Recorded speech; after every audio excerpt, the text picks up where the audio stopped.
I pozdrav društvo, dobrodošli u novi video na SZ Mobile kanalu. Redmi Note 15 Pro 5G. Postoji varijanta koja je 4G, na našem testu je 5G model, 8 GB RAM-a, 512 GB hard disk. Moram vam priznati, teško je snimiti recenziju za ovakve uređaje jer treba naći inspiraciju i ispričati nešto o ovom telefonu, a da ljudi ne kažu da sam hejter. Video sam već u onom shortsu gde sam snimio problem sa kamerom, da je bilo par njih koji su napisali da to nije tačno i da se to kod njih ne dešava. Kod Xiaomia se to dešava, ali o tome malo kasnije u toku videa. A ovaj test nam je omogućio Tehnokrug, tako što nam je pozajmio ovaj telefon i njega možete naći u njihovoj ponudi na tehnokrug.rs.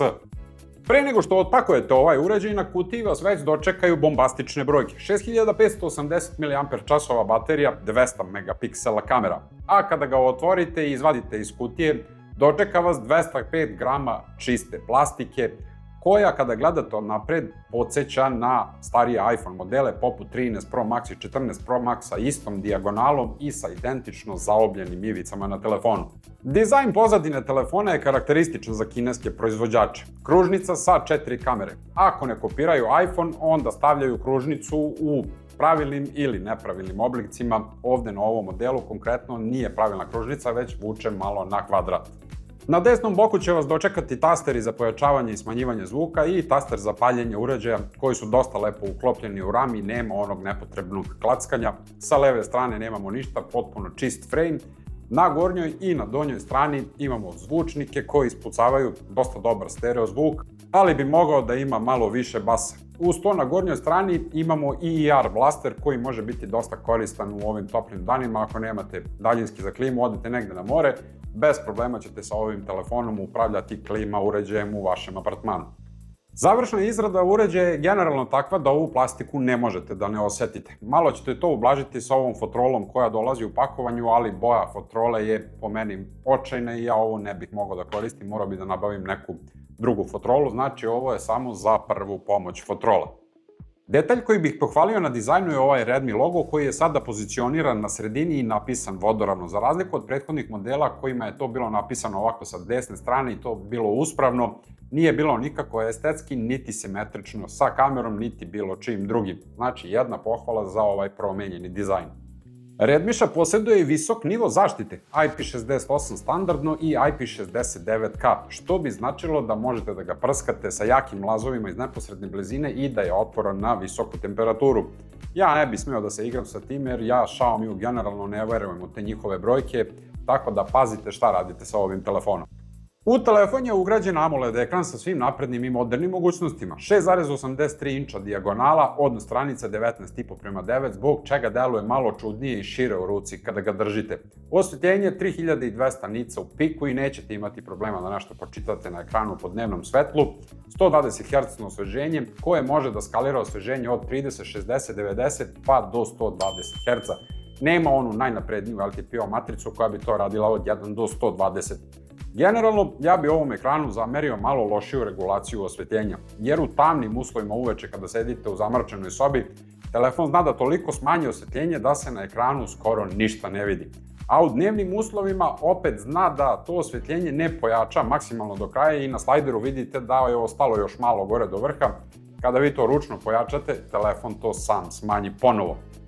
Hardverska osnova koja pokreće ovog Redmišu je MediaTek Dimensity 7400, izrađen u naprednom 4 nanometarskom proizvodnom procesu, uparen sa 8 GB RAM-a i 512 GB skladišnog prostora. Po meni ovde leže najveći problemi ovog telefona.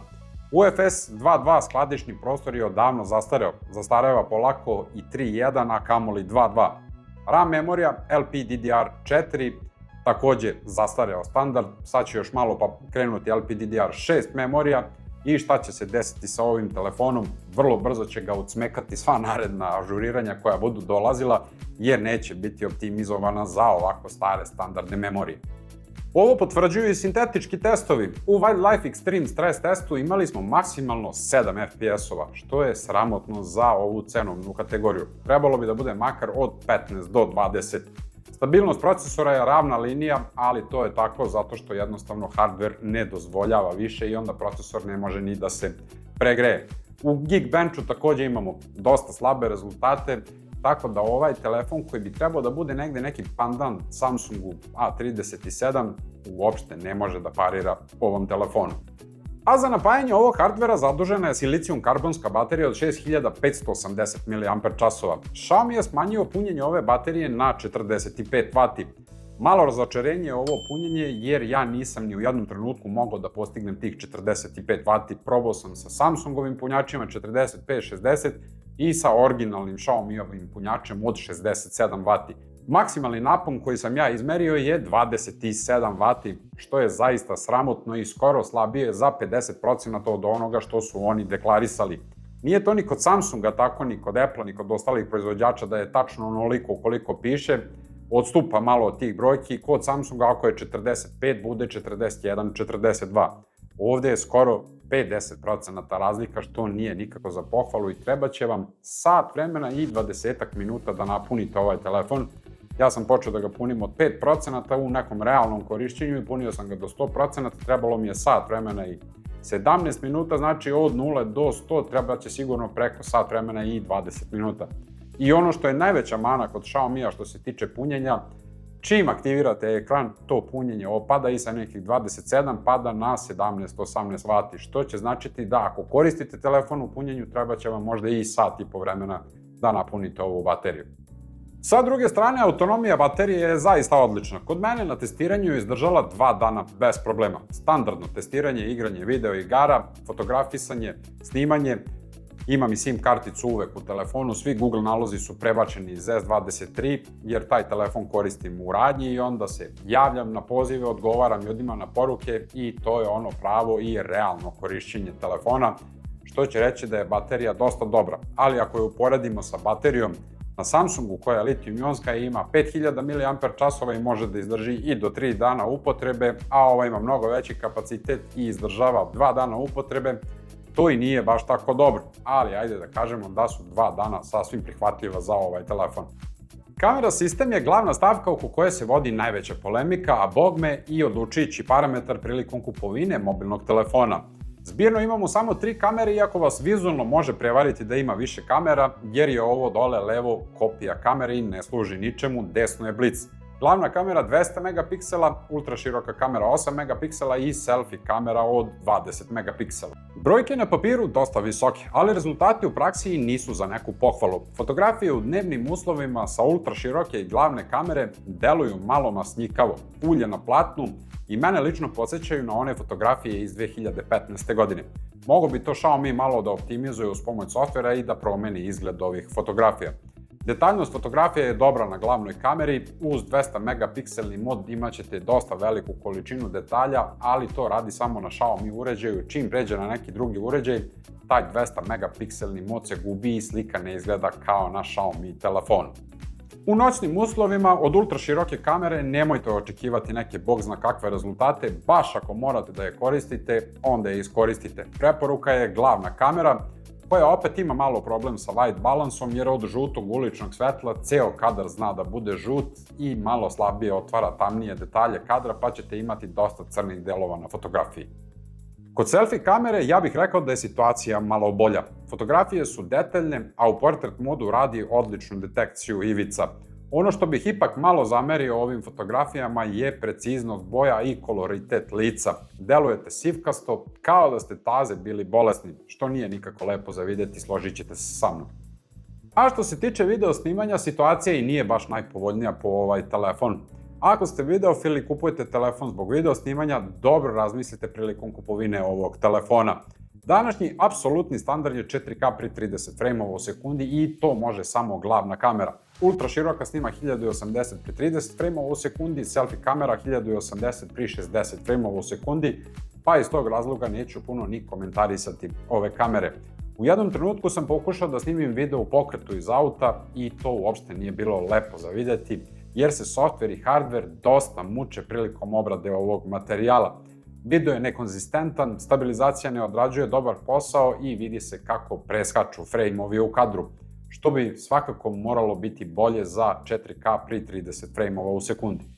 Za ultra široke kamere u dnevnim uslovima imamo dosta digitalizovan video i to deluje dosta veštački, jednostavno se vidi da se softver muči sa ovim video snimcima.